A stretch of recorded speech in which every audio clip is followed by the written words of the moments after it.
Hello बच्चों, नमस्कार। स्वागत है आप सभी का। देखो बच्चों, आज हमारा यूनिट स्टार्ट होने वाला है फोर्थ, और इस यूनिट का नाम है अपन के डी और ए ब्लॉक, यानी जो 12th क्लास केमिस्ट्री है उसका चौथा यूनिट है अपन के। ठीक है, और 3 यूनिट अपन के कंप्लीट हो चुके हैं। फर्स्ट यूनिट में थोड़ा बहुत काम बाकी है 2-4 क्लास का, उसमें कुछ न्यूमेरिकल भी और करवाएंगे, सेकंड के और न्यूमेरिकल करवाएंगे, थर्ड के भी और न्यूमेरिकल करवाएंगे। यानी कि कुल मिला के एक भी क्वेश्चन नहीं छूटना चाहिए आपको। यदि आप प्लेलिस्ट फॉलो करते हुए पढ़ रहे हो, इसका मतलब आपके 100 में से 100 नंबर आने से कोई नहीं रोक सकता।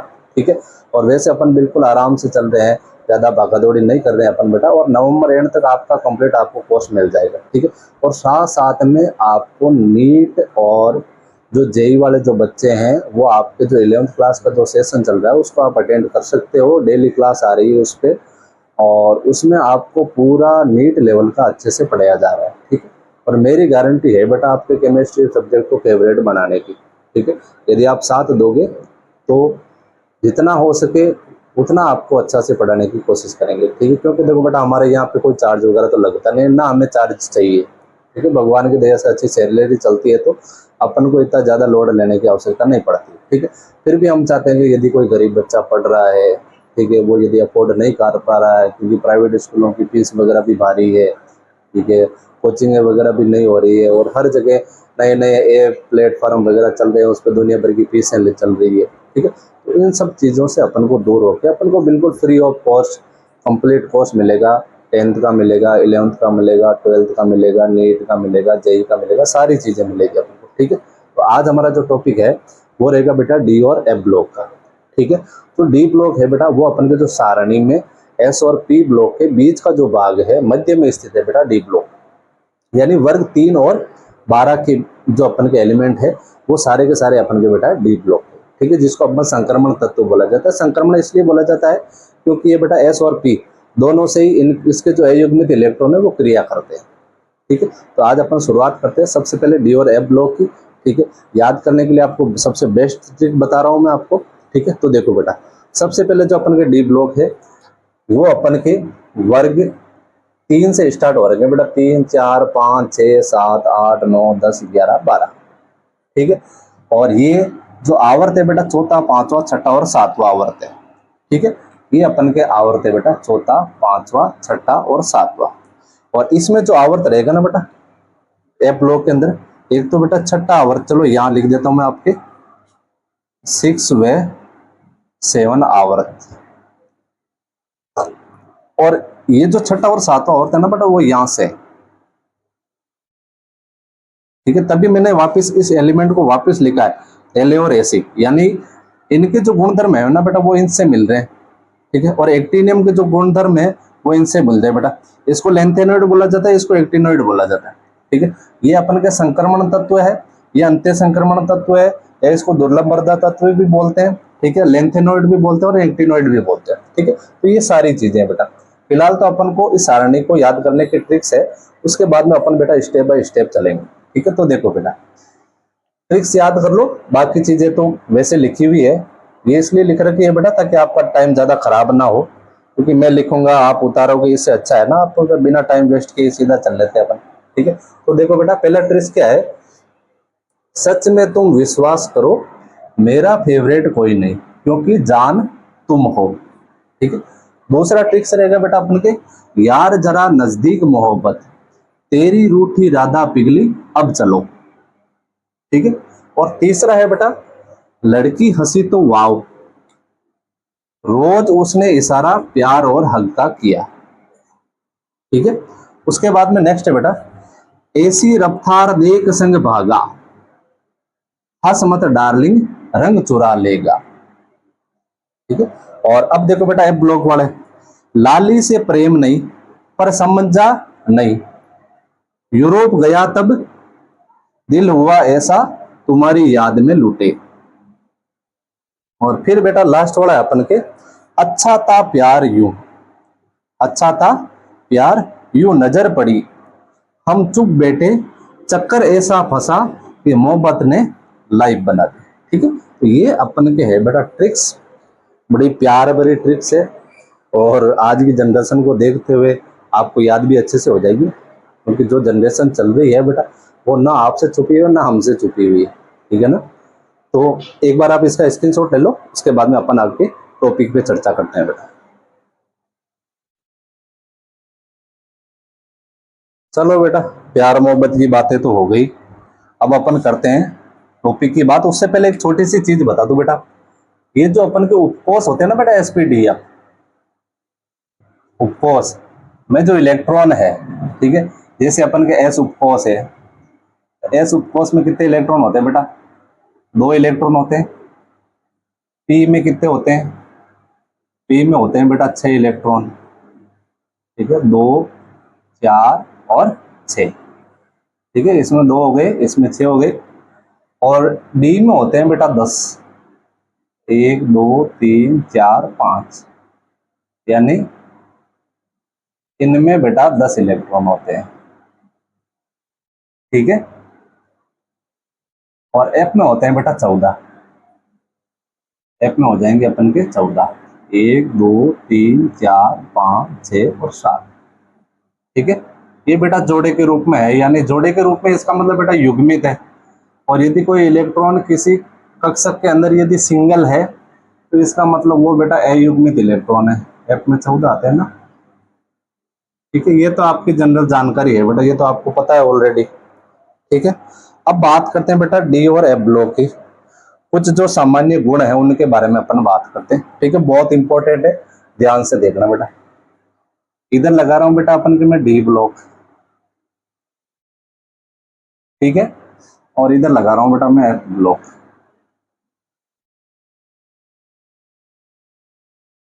ठीक है। पॉइंट टू पॉइंट चर्चा करते हुए चलेंगे बेटा आराम से, और जिसको ज्यादा जल्दी है वो थोड़ा स्पीड बढ़ा के भी पढ़ सकता है, ठीक है ना।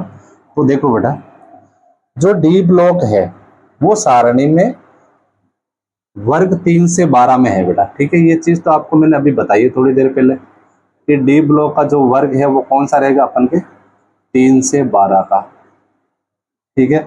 और इसमें जो बेटा आवर्त है वो कौन से हैं? आवर्त है बेटा चौथा, पांचवा, छठा और सातवां, ठीक है। और जो एफ ब्लॉक है ना बेटा, एफ ब्लॉक का ध्यान रखना आप, इसका जो वर्ग है ना वो सदैव अपन के तीसरा होता है, ठीक है ना। तीसरे वर्ग से उठा रखा है बेटा इसको, सदैव तीसरा। और इसका जो आवर्त है वो अपन के 6 और 7 है, ठीक है ना। तो ज्यादा लोड वाली बात नहीं है बेटा। और डी ब्लॉक का जो सारणी में स्थान है वो है बेटा बीच में, यानी एस व पी के बीच में, ठीक है। और इसका जो स्थान है बेटा वो है सारणी के नीचे, सारणी के नीचे, ठीक है। अब अपन नेक्स्ट बात करते हैं बेटा इसके स्थान की बात तो हो गई। अब बात करते हैं बेटा इसके इलेक्ट्रॉनिक विन्यास की। मुख्य रूप से यही है बेटा, ध्यान रखना आप, इसका डी ब्लॉक का जो इलेक्ट्रॉनिक विन्यास है वो होता है बेटा n-1 डी, ठीक है, कॉमा ns। अब इसके साथ में संख्या भी लिख लो बेटा, 1 से लगा के 10 तक की इलेक्ट्रॉन होते हैं। और एक होता है बेटा ns, और ns में इलेक्ट्रॉन होते हैं बेटा 0 से लगा के 2। क्योंकि अपन जब इलेक्ट्रॉनिक विन्यास लिखेंगे ना तब ये समझ में आएगी कहानी n-1 और ns क्या है। n बेटा आवर्त की संख्या है, ध्यान रखना आप, या फिर आप कोषों की संख्या भी बोल सकते हो। नेक्स्ट है बेटा जो एफ ब्लॉक है, इस एफ ब्लॉक में जो अपन के इसका इलेक्ट्रॉनिक विन्यास रहेगा ना वो इस प्रकार रहेगा बेटा n-1 एफ 1 से लगा के 14 इलेक्ट्रॉन, और इसमें बेटा n-1 डी भी भाग लेगा, n-1 डी। और इसका जो अपन के रहेगा बेटा 0 से 1 रहेगा, ठीक है। और एक है अपन के बेटा ns भी भाग लेगा बेटा इसमें, और ns का रहेगा बेटा हमेशा 2, ठीक है। ये तो ध्यान रखना आपको कि भाई जब अपन इलेक्ट्रॉनिक विन्यास लिखेंगे ना, क्योंकि देखो बेटा काम अपन के अंतिम वाले जो इलेक्ट्रॉन है वो कहाँ प्रवेश हो रहे हैं वही अपन के काम आने वाले। तो अंतिम में अपन के एक तो n-1 डी में आएगा, एक ns में आएगा। इसमें n-1 में आएगा, सॉरी n-2 है बेटा, यहाँ n-2, n-1 और n, इन तीनों के अंदर आएगा, ठीक है। चलो इसका लिख भी देते हैं बेटा आपके, इसमें जो अंतिम इलेक्ट्रॉन है वो आएगा बेटा n-1 d में, ठीक है। और इसमें जो अंतिम इलेक्ट्रॉन है, अंतिम इलेक्ट्रॉन वो आ जाएगा बेटा n-2 f के अंदर, ठीक है ना। तो ज्यादा कोई लोड वाली बात नहीं है। अब बात करते हैं बेटा इसमें जो अपूर्ण कक्षक होते हैं, ठीक है। इसमें अपूर्ण कक्षक कौन कौन से होते हैं बेटा, देखो 0 से लगा के 2 है, इसका मतलब कहीं पर कक्षक 0 भी होगा, कहीं पर 1 भी होगा, कहीं पर 2 भी होगा। यदि 2 है इसका मतलब वो तो बेटा भरा हुआ है, वो तो अपूर्ण होगा नहीं, ठीक है। n-1 से d तक बेटा देखो d1 d2 d3 d3 d4 d5 d6 इस प्रकार चलेगा ना बेटा, ठीक है। यदि d10 की बात आ गई इसका मतलब वो तो भरा हुआ है। लेकिन फिर भी जो बेटा अपूर्ण कक्षक है वो कितने प्रकार के, एक तो देखो बेटा ये ns है ना, ये भी अपन के इसके अंदर आएगा बेटा, एक तो n और एक बेटा n-1, ये दो प्रकार के इसमें अपूर्ण कक्षक है। इसमें देखो बेटा अपूर्ण कक्षक कितने हैं, कौन कौन से हैं, तो यहाँ लिख देता हूं मैं। अपूर्ण कक्षक है ना वो बेटा देखो कौन कौन सा है इसमें, इसमें 3 है बेटा, एक तो n है, एक n-1 और एक n-2 है बेटा। तो यहाँ लिख दिया अपन ने, एक तो बेटा n है, एक n-1 है और एक n-2 है, ठीक है ना। ये तीनों प्रकार के। तो इसमें कुल कितने अपूर्ण कक्षक हो गए बेटा, इसमें 2 अपूर्ण कक्षक हो गए, यानी 2 प्रकार के अपूर्ण कक्षक। और इसमें 3 प्रकार के अपूर्ण कक्षक हो गए बेटा, 3 प्रकार के अपूर्ण कक्षक, ठीक है ना। उम्मीद करूंगा समझ में आ गया होगा बेटा आपके। अब देखो नेक्स्ट बात करते हैं बेटा अपन इन जो ये जो संबंधित जो तत्व है ना डी ब्लॉक वाले, इनको बेटा संक्रमण तत्व भी बोला जाता है, संक्रमण तत्व, ठीक है। और इनको बोला जाता है बेटा अंत्य संक्रमण, क्योंकि संक्रमण के अंदर से उठा रखे ना बेटा इनको, अंत्य संक्रमण तत्व। और बोला जाता है बेटा इनको दुर्लभ मृदा धातु भी बोला जाता है बेटा, दुर्लभ मृदा धातु, ठीक है। और बेटा इसको लेंथेनॉइड वे एक्टिनॉइड भी बोल सकते। चलो तत्व की बात करते तो फिलहाल अपन तत्व ही रहने देते हैं इसको बेटा, बाद में देख लेंगे इसके बारे में, तो ठीक है। ये जो अपन के, और इसको क्या बोला जाता है बेटा, लेंथेनॉइड व एक्टिनॉइड बोला जाता है, ये भी लिख लो साथ में, लेंथेनॉइड व एक्टिनॉइड, एक्टिनॉइड, लेकिन तो ज्यादा कंफ्यूज नहीं होना बेटा अपन को। अब देखो बेटा ये तो हो गई, कितने पॉइंट हो गए बेटा, 1 2 3 4 5 6, चलो एक और लिख लो आप। वो पॉइंट है बेटा जैसे ये जो है ना बेटा, इसमें कितनी श्रेणियों का अध्ययन, देखो बेटा डी ब्लॉक में वर्ग का अध्ययन नहीं होता, वर्ग में ऊपर से नीचे की तरफ जाते हैं तो वर्ग का अध्ययन करते हैं। अब इसमें तो वर्ग क्या है, इसमें तो श्रेणियां हैं, तो ध्यान रखना बेटा इसमें 4 श्रेणियों का अध्ययन होता है, श्रेणियों का अध्ययन होता है, ठीक है। और इसमें होगा बेटा 2 श्रेणियों का, क्योंकि आवर्त कौन सा है, छठा और सातवां है ना, तो इसका लिख देता हूं मैं 2 श्रेणियों का अध्ययन,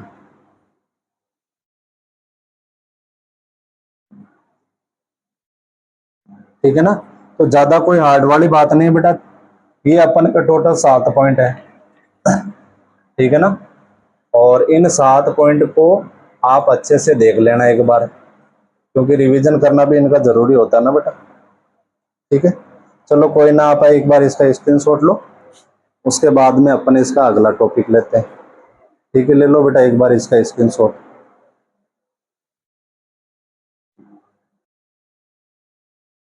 चलो बेटा नेक्स्ट हेडिंग लगाओ आप, डी ब्लॉक तत्व या संक्रमण तत्व, ठीक है। अब ये जो आवर्त सारणी है ना बेटा, इस आवर्त सारणी के अंदर जो वर्ग 3 से लगा के 12 तक के जो तत्व है वो अपन के डी ब्लॉक के तत्व कहलाते हैं, ठीक है। तो यहाँ लिख देता हूं मैं अपन के पॉइंट नंबर 1 बेटा, आवर्त सारणी, सारणी के वर्ग 3 से 12 के तत्व, ठीक है, पॉइंट नंबर 1 हो गया बेटा। ठीक है, इनको डी कक्षक क्यों बोला जाता है बेटा? डी इसलिए बोला जाता है क्योंकि इनका जो अंतिम इलेक्ट्रॉन है ना बेटा, ठीक है, जब अपन इलेक्ट्रॉनिक विन्यास लिखते हैं तो अंतिम इलेक्ट्रॉन है वो किस में प्रवेश करता है बेटा? n-1 डी में प्रवेश करता है। ठीक है, तो नेक्स्ट लिख लो,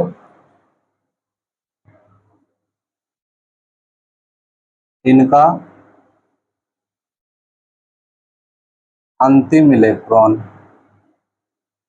या पोस्ट में लिख देता हूं बेटा इलेक्ट्रॉनिक विन्यास के दौरान, इलेक्ट्रॉनिक विन्यास के दौरान इसका अंतिम इलेक्ट्रॉन n-1 डी में प्रवेश करता है बेटा, n-1 डी में प्रवेश। ठीक है, ये हो गया बेटा दूसरा पॉइंट। ठीक है, और n-1 डी में प्रवेश करने के कारण इसको क्या बोला जाता है बेटा? संक्रमण तत्व बोला जाता है। ठीक है, और क्योंकि ये बेटा आवर्त सारणी में कहाँ है बेटा? s व p ब्लॉक के बीच में, तो तीसरा पॉइंट लिख देता हूं मैं, इसलिए संक्रमण तत्व कहलाते हैं, संक्रमण तत्व कहलाते हैं। इसका रीजन भी लिख देता हूं मैं, क्योंकि ये बेटा आवर्त सारणी में कहाँ है बेटा? क्योंकि आवर्त सारणी में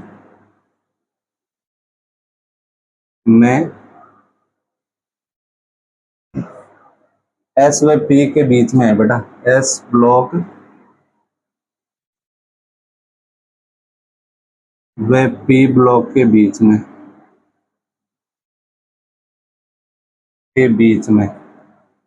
ठीक है ना, इसलिए बेटा इनको संक्रमण तत्व भी बोला जाता है। ठीक है, और इनको बेटा 4 अलग अलग श्रेणियों में बांटा हुआ है। ठीक है, वो श्रेणियां कौन कौन सी है बेटा? देखो 4 श्रेणियां है बेटा। ये जो श्रेणी है ना बेटा, ठीक है, जो अपन के 3D श्रेणी है, जैसे नंबर 1 लिख रहा हूं बेटा मैं 3D श्रेणी।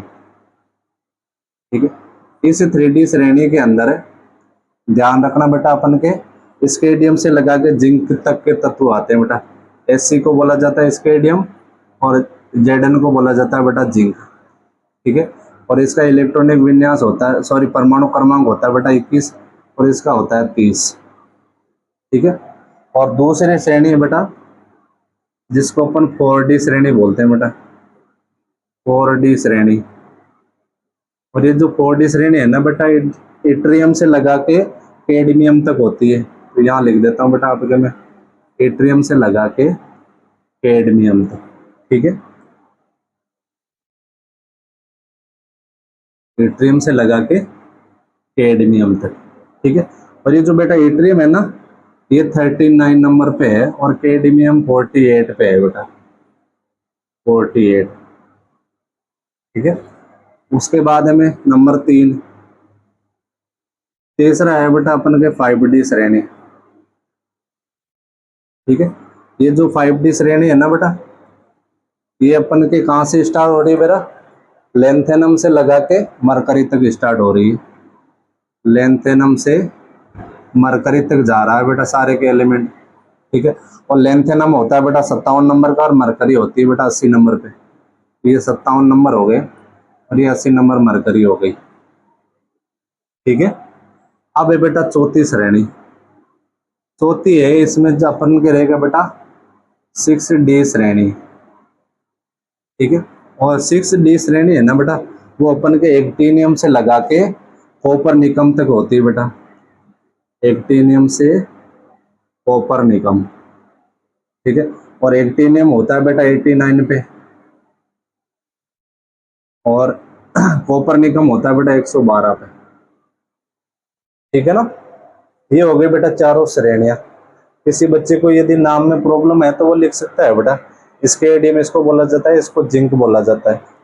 ये इट्रियम है, ये कैडमियम है, ये La यानी लेंथेनम, Hg यानी बेटा मरकरी, या हाइड्रोगायरम भी बोल सकते हो आप इसको।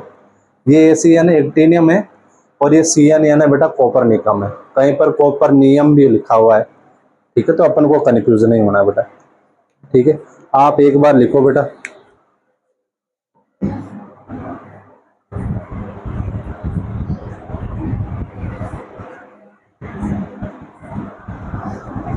अब इसमें नेक्स्ट पॉइंट देखो, पॉइंट नंबर 5। ठीक है, पॉइंट नंबर 5 है बेटा अपन के, ये जो अपन के है ना बेटा लास्ट वाले, जिंक, कैडमियम, मरकरी और ये कॉपर निकम। ठीक है, इनको बेटा संक्रमण तत्व नहीं माना जाता है। क्यों नहीं माना जाता? क्योंकि इनका जो N-1 उपकोष है ना बेटा, वो पूरा भरा हुआ है। क्योंकि सारे के सारे इसमें कितने हैं बेटा? D10। क्योंकि ये सबसे लास्ट में है ना बेटा, D1 स्केडियम है, तो D10 क्या है बेटा? जिंक है। ठीक है, तो इसका जो N-1 उपकोष है वो पूरा भरा हुआ होता है, इसलिए इसको संक्रमण तत्व नहीं माना जाता है। ठीक है ना, तो ये आप लिख लो बेटा, क्योंकि ये अपवाद के रूप में है। तो यहाँ लिख रहा हूं मैं, एक तो बेटा जिंक है, दूसरा कौन सा है बेटा? कैडमियम, फिर अपन के मरकरी और एक बेटा कॉपर निकम। ये ये अपन के संक्रमण तत्व नहीं है बेटा, संक्रमण तत्व नहीं। कारण भी लिख देता हूं बेटा, क्योंकि N-1 उपकोष पूर्णतः भरा हुआ, या पूरा भरा हुआ लिख देता हूं, चलो पूरा भरा हुआ। ठीक है ना, ये हो गया बेटा N-1 उपकोष पूरा भरा हुआ। अब बेटा एक पॉइंट और लिख लो बेटा, पॉइंट नंबर 6। ये जो एलिमेंट होता है ना बेटा, स्केडियम, इट्रियम, लैंथेनम, एक्टिनियम, ये जो इनके जो गुण है ना बेटा, वो अन्य संक्रमण तत्वों से थोड़े अलग होते हैं। ठीक है ना, तो इनका भी आपको ध्यान रखना है। कौन कौन से बेटा? एक तो स्केडियम, एक अपन के इट्रियम, एक लैंथेनम और एक एक्टिनियम। इनके गुण संक्रमण तत्वों से थोड़े अलग होते हैं बेटा, संक्रमण तत्वों से थोड़े भिन्न होते हैं बेटा। अलग लिखो या भिन्न लिखो, बात एक ही है, थोड़े अलग होते हैं। ठीक है, और एक होता है बेटा, चलो एक और चीज लिख देते हैं अपन, पॉइंट नंबर 7 वाले लेते हैं बेटा। ये बहुत इंपॉर्टेंट है बेटा, हर एक पॉइंट एक क्वेश्चन है, छोटा ध्यान रखना आप। ठीक है, इसमें देखो बेटा, एक जो वर्ग 3 से जितने भी 12 है ना बेटा, वर्ग 3 से 12, इनको बोला जाता है बेटा अप्रारूपी संक्रमण तत्व। क्या बोला जाता है? अप्रारूपी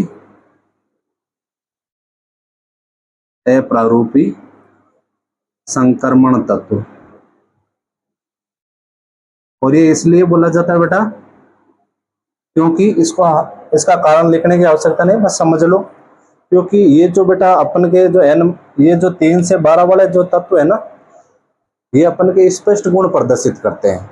ठीक है, अब स्पष्ट गुण प्रदर्शित करने का मतलब है कि इनके अंदर जो N-1 वाले जो अपन के डी कक्षक है, वो अपन के आंशिक रूप से भरे हुए हैं। ठीक है, ये अपन के स्पष्ट रूप से पता चल रहा है।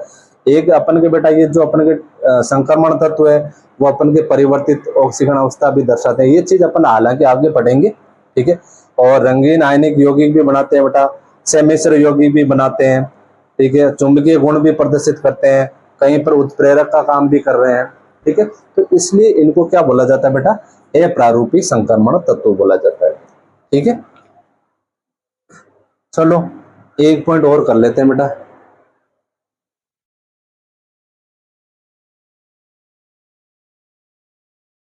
एक चीज और लिखो बेटा, ये पॉइंट नंबर 8 कर लेते हैं। चलो,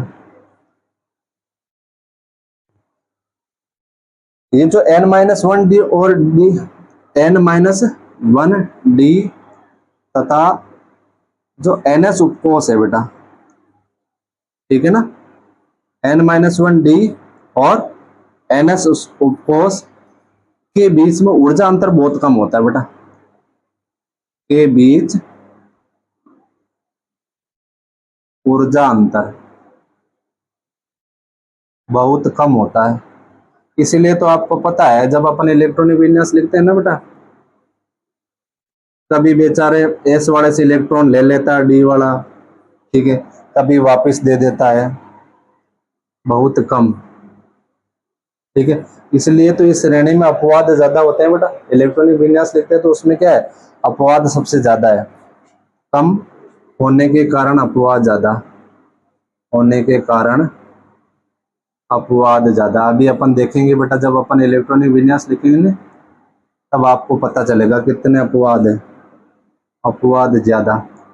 और एक छोटी सी चीज और लिख लो बेटा, ये जो सबसे ज्यादा अपवाद है ना बेटा, वो 4D श्रेणी में सबसे ज्यादा होते हैं। तो यहाँ नोट लगा के लिख देता हूँ, चलो पॉइंट अगला ही बना देता हूँ आपके। 8 हो गया, ये पॉइंट नंबर 9 हो गया बेटा, कि 4D श्रेणी में सबसे अधिक अपवाद होते हैं बेटा, सबसे अधिक अपवाद।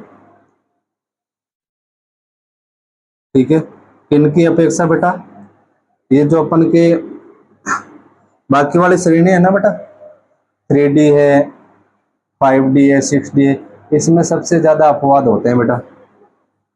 ठीक है, और इसका कारण क्या होता है बेटा, इसका कारण है बेटा, ये जो 4D श्रेणी है ना, इस श्रेणी में 4D व 5S, क्योंकि इलेक्ट्रॉनिक विन्यास इसके हिसाब से चलेगा बेटा। उपकोषों के बीच में ऊर्जा स्तर बहुत कम होता है बेटा, उपकोषों के बीच ऊर्जा स्तर बहुत कम, ऊर्जा स्तर बहुत कम होता है। ठीक है, ये पॉइंट हो गए बेटा सामान्य सामान्य। तो ठीक है, पहला पॉइंट क्या अपन के, आवर्त सारणी वर्ग 3 से 12 तक की है, इनका अंतिम इलेक्ट्रॉन कहाँ जाता है बेटा, n-1d में जाता है, इसलिए इसको क्या बोलते हैं अपन, संक्रमण तत्व भी बोलते हैं। और ये अपन के आवर्त सारणी में कहाँ है बेटा, S ब्लॉक और P ब्लॉक के बीच में है। फिर अपन के चारों सारणी है बेटा, 3D 4D 5D और 6D। उसके बाद हमें जिंक, कैडमियम, मरकरी और कॉपर निकम, इनको संक्रमण तत्व नहीं बोलते। क्यों नहीं बोलते, क्योंकि इनका जो n-1d उपकोष है वो पूरा भरा हुआ है।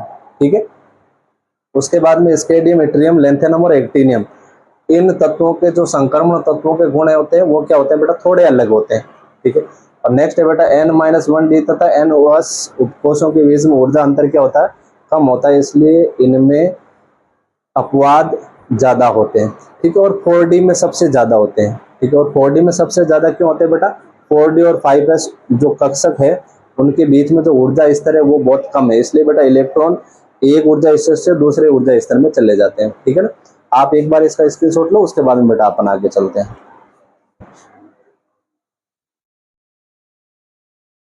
अब अगला पॉइंट है बेटा, इसके सामान्य गुण में सबसे पहला अपन के इलेक्ट्रॉनिक विन्यास। और इलेक्ट्रॉनिक विन्यास के बारे में मैंने पहले बताया था आपको, इसका इलेक्ट्रॉनिक विन्यास रहेगा बेटा n-1 d1 to 10 और ns 0 से 2 हो जाएगा बेटा। ठीक है ना, अब देखो बेटा, ये जो 4 श्रेणियां बताई थी मैंने, स्केडियम से जिंक तक, इट्रियम से कैडमियम तक, लेंथेनम से मरकरी तक और एक्टिनियम से बेटा कॉपर निकम तक। ठीक है ना, इसके परमाणु क्रमांक भी आपके सामने लिख रखे हैं, 21 से लगा के 30, 39 से 48, 57 से 80 और 89 से 112। ये 57 के बाद में 72 आ रहा है, इधर 89 से 104 आ रहा है। इसका मतलब यहाँ से जो बीच में जो है ना बेटा, यहाँ F ब्लॉक के एलिमेंट है, तो आपको ज्यादा लोड नहीं लेना है। ठीक है, उसके बाद में ये जो 3D श्रेणी है बेटा, ये अपन के 4 आवर्त की है बेटा, चौथे आवर्त की है। ठीक है ना, चौथा आवर्त है, ये 5वां आवर्त है, ये 6ठा आवर्त है और ये बेटा 7वां आवर्त है। ठीक है ना, कंफ्यूज नहीं होना है, इसलिए तो अपन क्या बोले बेटा, n-1d। ये जो आवर्त है ना बेटा, ये जो 4, ये n का मान है, n-1 यानी अपन की 3D श्रेणी। इसमें देखो बेटा, आवर्त n का मान 5 है, तो n-1 यानी 4D श्रेणी। इसमें आवर्त 6ठा है बेटा, तो 5 - 1 बराबर, सॉरी 6 - 1 बराबर 5 हो जाएगा, तो 5D श्रेणी हो गया बेटा। इसमें देखो बेटा 7वां आवर्त है, तो 7 - 1 = 6D श्रेणी। इसलिए देखो बेटा, इसका इलेक्ट्रॉनिक विन्यास इस प्रकार लिख रखा है। अब आपको ज्यादा सारे याद रखने की आवश्यकता नहीं बेटा, क्योंकि जहां ऊर्जा स्तर कम है दोनों के बीच में, जैसे जहां पर D और S के बीच में यदि ऊर्जा स्तर का मान है वो यदि कम है, यानी बीच की दूरी कम है, ठीक है, तो उसमें बेटा अपवाद ज्यादा रहेंगे, उसमें इलेक्ट्रॉन क्या हो जाते हैं, एक एस वाले से डी में आ जाते हैं, ठीक है, या कई बार डी वाले एस में चले जाते हैं। तो इस चीज का आपको ध्यान रखना है, सारे याद करने की आवश्यकता नहीं बेटा, जो अपवाद है उसके मैं अंडरलाइन कर रहा हूं बेटा। देखो 3D श्रेणी में तो एक तो बेटा इसका ध्यान रखना क्रोमियम का, एक तो 24 नंबर है और एक इसमें बेटा 29 नंबर का ध्यान रखना, ठीक है। और एक मैंने अभी थोड़ी देर पहले चीज बताई थी बेटा, ये जो 4D श्रेणी है ना बेटा, उसमें बहुत ज्यादा अपवाद है, ठीक है। तो 41 से लगा के 47 तक, यहां से 41, 42, 43, 44, 45, ठीक है, कहाँ तक बेटा 47 तक ले लेते हैं, चलो 47 तक आ रहा है ना बेटा, सब जगह कंफ्यूजिंग हो रही है इसमें, ठीक है, ये अपवाद है बेटा। और ये जो श्रेणी है ना बेटा 5D श्रेणी, इसमें अपन के 74, 78, 79, 80 है बेटा। देखो एक तो 74 नंबर का, एक 78 नंबर का, एक 79 नंबर का और एक 80 नंबर का, ठीक है ना। क्यों है ये, तो अपन बेटा 10th क्लास में पढ़ते हैं, क्योंकि ये अपने अर्धपूर्ण कक्षों को पूरा करने के लिए इलेक्ट्रॉन कहाँ आ जाते हैं बेटा, इस तरफ आ जाते हैं, जो अपूर्ण को क्या हो जाता है बेटा, अर्ध के अंदर हो जाता है। और इसमें क्या हो जाता है बेटा, यहाँ इलेक्ट्रॉन क्यों ट्रांसफर हो रहा है, जबकि होना क्या चाहिए बेटा 3D9 और 4s2 होना चाहिए ना, लेकिन फिर भी एस का इलेक्ट्रॉन इसके पास आ रहा है, तो ये डी कोष अपन के क्या हो गया बेटा, पूरा भर गया। तो अपना उपकोष पूरा भरने के लिए बेटा इलेक्ट्रॉनों का आदान प्रदान कर लेते हैं, ठीक है। अब देखो बेटा इसमें 6D श्रेणी के अंदर, 6D श्रेणी में बेटा एक तो 106 नंबर का ध्यान रख लेना आप, और एक 111 का ध्यान रख लेना, ठीक है ना। यानी 3D और जो अपन के 6D है, इनमें तो समान प्रकार के लक्षण वाले ही है बेटा, सिर्फ अपवाद ही है कि ये बेटा 4D श्रेणी, ठीक है ना। तो आप एक बार इसका स्क्रीनशॉट ले लेना, ठीक है, अच्छे से, और थोड़ा एक बार याद कर लेना बेटा इसको।